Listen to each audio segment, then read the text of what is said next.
15, 23 सक 129, 23 साती 161, 23 आठी 184, 23 नम 207, 23 दाये 230.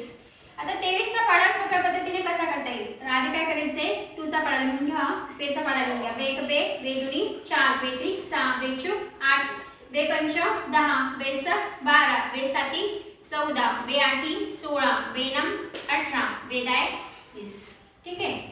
इकडे साइडला 3 चा पाढा लिहून घ्या. 3 एक 3, 3 दुनी 6, 3 त्रिक 9, 3 चूक 12, 3 पाचशी 15, 3 सक 18, 3 सात 21, 3 आठ 24, 3 नम 27, 3 दाये 30.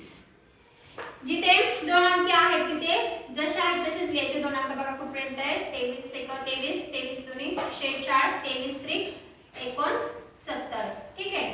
आता इथे तुम्हाला 3 डिजिट नंबर भेटतो म्हणजे 3 अंकी संख्या भेटते.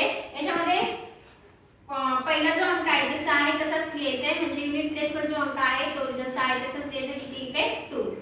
8 आणि 1 ची काय करायची तुम्हाला बेरीज करायची. 8 आणि 1 ची काय करायची आहे बेरीज. 8 आणि 1 किती झाले 9. इथे जो पहिला अंक आहे ते किती आहे 5 आहे आणि 10 आणि 1 ची तुम्हाला काय करायची आहे बेरीज करायची. 10 आणि 1 किती झाले 11. इथे पहिला अंक कोणता आहे 8. पहिला अंक 8 जसा आहे तसाच लिहायचा आहे आणि ते 12 आणि 1 ची काय करायची तुम्हाला ॲडिशन करायची. 12 आणि 1 किती झाले 13. इथे पहिला अंक आहे 1 जसा आहे तसाच लिहा. 14 आणि 2 ची काय करायची तुम्हाला ॲडिशन करायची आहे. 14 आणि 2 किती झाले 16. इथे पहिला अंक आहे 4 जसा आहे तसाच लिहा. 16 आणि 2 किती झाले 18. पहिला अंक आहे 7.